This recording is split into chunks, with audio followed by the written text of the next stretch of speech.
Sehat terus ya, Mbak. Sehat. Kebijakan PHK massal di Sritex ternyata tidak hanya berdampak bagi para karyawan. Pedagang di sekitar pabrik Sritex juga mengaku kehilangan pendapatan. Salah satunya Supami, pedagang makanan yang sehari-hari pembelinya adalah pekerja Sritex.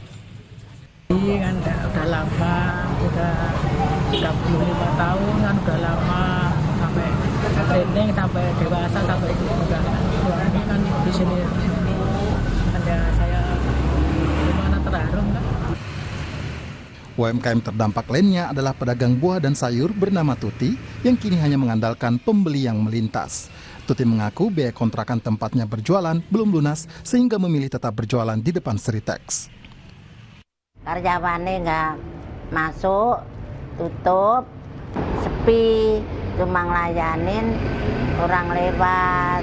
Jadi sini saya ngontrak. Saya udah kena dampak dari Jakarta, kena corona 2 tahun lebih.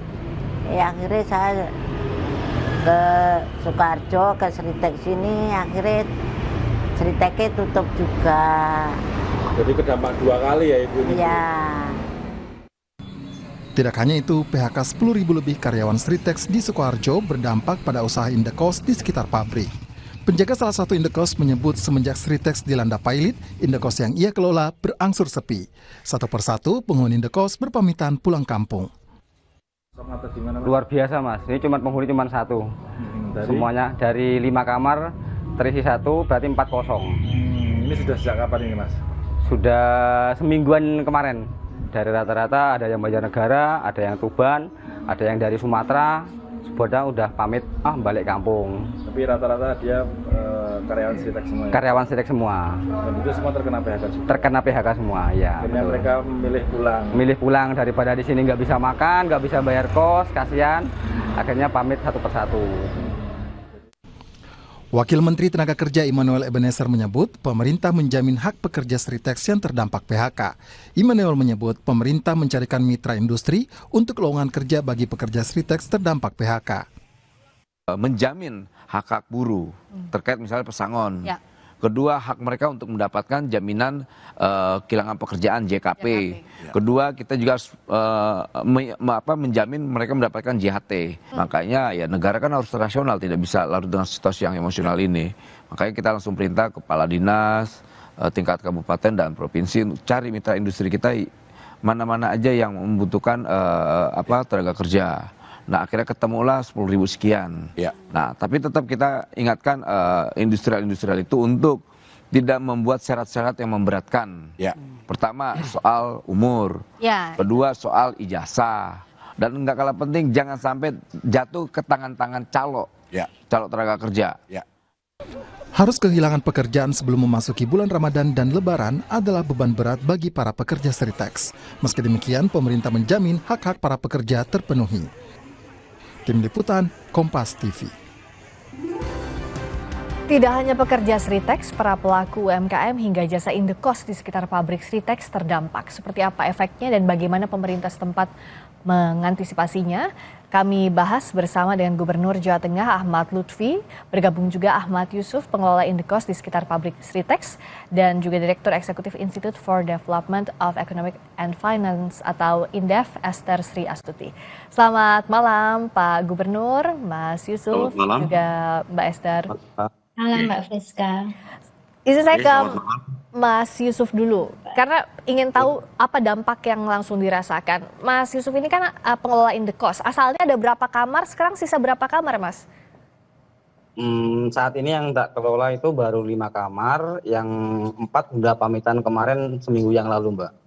Oke. Tinggal 1 orang, itu pun sudah pamitan, tinggal nunggu ngurus-ngurus surat dan berkas-berkasnya. Biasanya itu semuanya memang pegawai Sritex yang pegawai Sritex rata-rata Mbak. Berapa penghasilan sebulan dan berapa sekarang potensi kehilangannya Mas? Ya kurang lebih kalau 250.000 per orang per bulan, 1 juta, tinggal sekarang cuma 1, berarti 750.000 Mbak. Dan belum lagi harus bayar untuk listrik dan lain-lainnya tetap berjalan ya Mas ya? Betul, apalagi buat wifi, buat listriknya kan tetap saya kasih fasilitas gitu loh Mbak. Ya, saya ke Pak Gubernur kalau gitu. Itu kan salah satu contohnya, bukan hanya pegawai Sritex-nya Pak Gubernur, tapi juga pelaku UMKM, juga pelaku usaha di sekitarnya. Sekarang apa yang jadi fokus pemerintah pasca PHK massal Sritex ini? Begini Pak dan pemirsa sekalian, memang yang kita pikirkan adalah impact sosial ya. Jadi dampak sosial ini yang harus kita pikirkan. Tetapi prioritas sekali untuk Pemprov, kita sudah saya perintahkan tadi Kepala Dinas Tenaga Kerja kita untuk ke Jakarta. Jadi hak-hak mereka yang harus terpenuhi, misalnya terkait dengan jaminan hari tua dan jaminan tunjangan kerja ini harus bisa terdelivery, terbayarkan sebelum hari raya mereka sudah dapat. Sehingga kami minta kepada dinas terkait dalam hal ini BPJS dan Pak Kementerian Tenaga Kerja untuk diperbantukan personil untuk membayarkannya. Itu yang pertama. Kemudian yang kedua, kita sudah koordinasi dengan dinas jajaran wilayah Sukoharjo, bahkan sampai Jogja. Kita sudah dapatkan hampir 9 perusahaan yang full bisa menampung bagi mereka-mereka yang terdampak dalam hal ini PHK.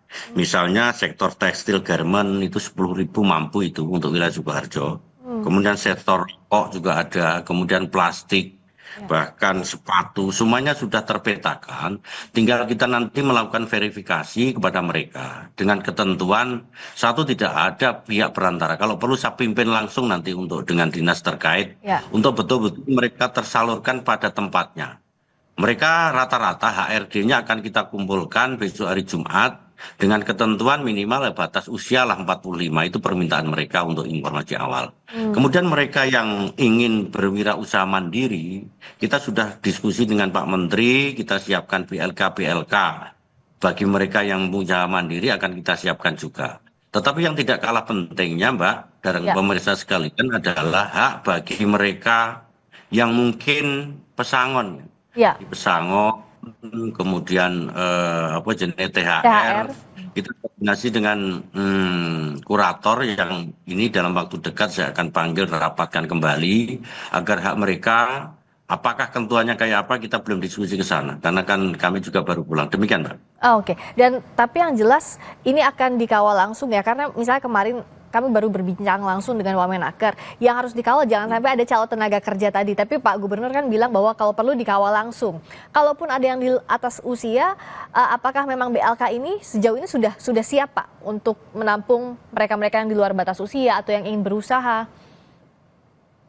Jadi makanya nanti besok hari Jumat saya pengen punya waktu. HRD-nya akan kita panggil, kita kumpulkan di wilayah Solo. Jadi 9 perusahaan HRD itu wilayah Sukoharjo ada 9 perusahaan. Di luar Sukoharjo itu ada 11. Kemudian di wilayah Jogja pun ada. Mereka akan kita panggil untuk melakukan verifikasi bagi limpahan anak-anak kita atau karyawan kita yang terdampak PHK. Ini harus kita sesuaikan. Karena apa? Di Sritex sendiri mereka yang kena PHK tidak sama rata Mbak. Ada yang kerjanya baru 2 tahun, ada yang setahun, ada yang sudah 30 tahun. Nah, ini kan perlu adanya suatu brainstorming dengan HRD di tempat kita yang mereka sudah siap.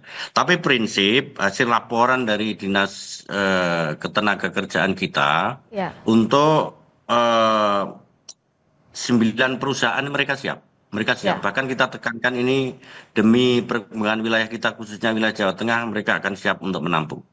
Oke, nah kalau mumpung ada Pak Gubernur di sini, Mas Ahmad Yusuf, apa yang diharapkan sebenarnya kalau dari pengelola usaha di sekitar Sritex yang juga terdampak?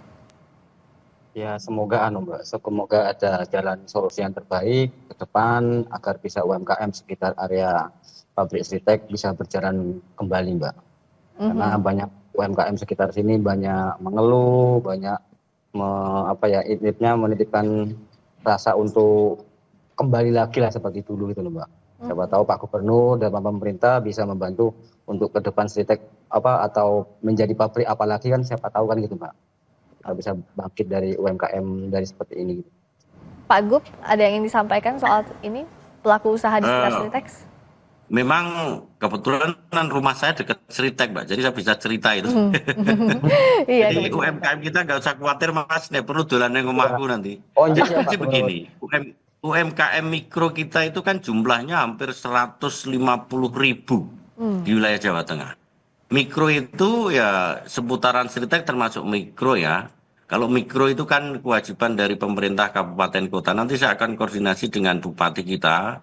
Nah, kecuali kalau itu UMKM kecil yang menengah dan lain sebagainya kan bukan kewajiban kita. Tapi prinsip kita wadahi untuk UMKM wilayah Sritek dan sekitarnya. Nanti kita koordinasi karena bupatinya wilayah sana.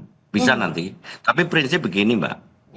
Dampak atau impact sosial inilah yang harus kita pikirkan, terutama mereka yang sudah kena PHK.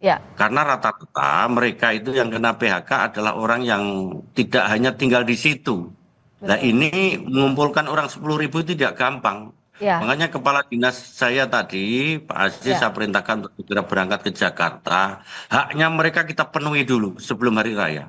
Biar tidak terjadi public complaint, kemudian mereka tenang, sudah memegang hak-hak yang telah dipenuhi. Betul, minimal. Toh nanti jalan keluar yang lain, minimal kita kan sudah punya database ya, untuk pelaksanaan pengendalian mereka-mereka yang terdampak. Demikian, Mbak. Tapi pegangan JKP, JHT tadi diutamakan sambil menunggu pesangon dan juga THR yang itu ada di wewenangnya kurator. Nah, kalau dari Mbak Esther, ini kan PHK 10.000 lebih karyawan Sritex. Apa yang harus diantisipasi agar secara ekonomi tidak berdampak semakin luas lagi?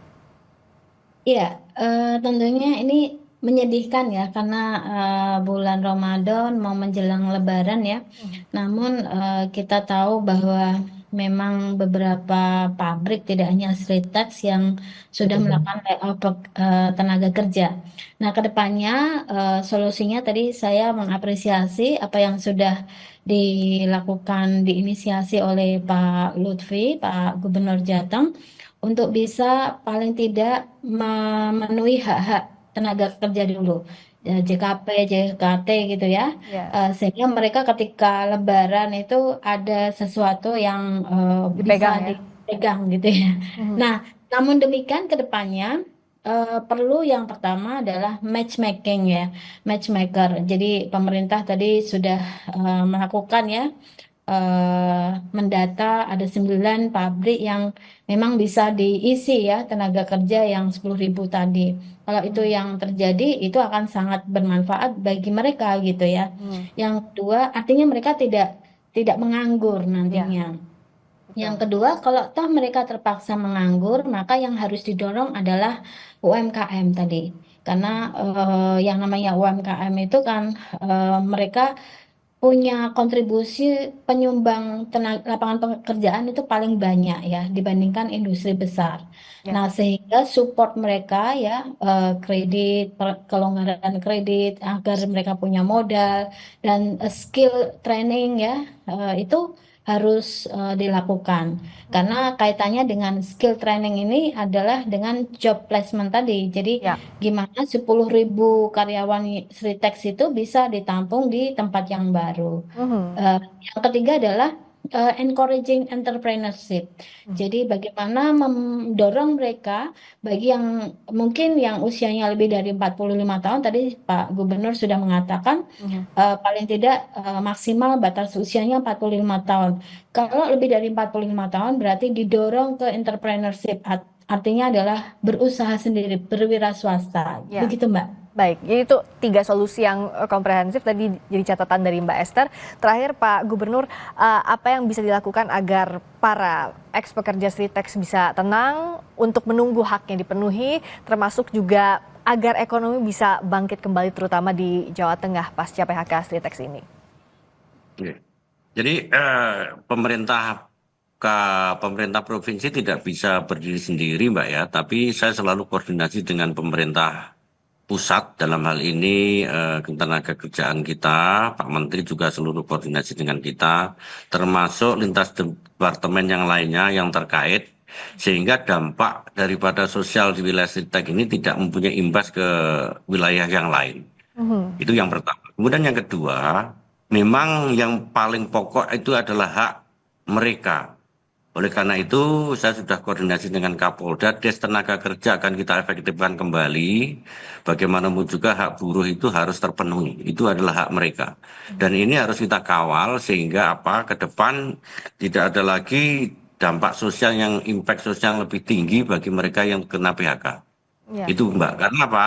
Dari saya lihat kronologi PHK yang kita lakukan ada 2 versi. Yang pertama adalah mereka kena PHK sebelum pilot. Ya. Dan yang kedua adalah PHK setelah pilot. Ini kan terjadi complicated yang harus kita sesuaikan, Mbak. Ya. Sehingga kita perlu merapatkan seluruh dinas, bahkan nanti petunjuk dari kementerian juga akan kita libatkan. Ya. Sehingga penanganan Sritek ini yang besar ini secara komprehensif kita lakukan bersama-sama. Demikian, Mbak. Ya, penanganan komprehensif, dampak sosial dan juga pemenuhan hak itu yang jadi fokus utama saat ini. Terima kasih Pak Gubernur, Gubernur Jawa Tengah Ahmad Lutfi. Selamat malam. Terima kasih juga Pak Ahmad Yusuf, pengelola Indekos di sekitar pabrik Sritex, dan juga Mbak Esther Sri Astuti. Terima kasih banyak, Direktur Eksekutif dari Indef. Selamat malam.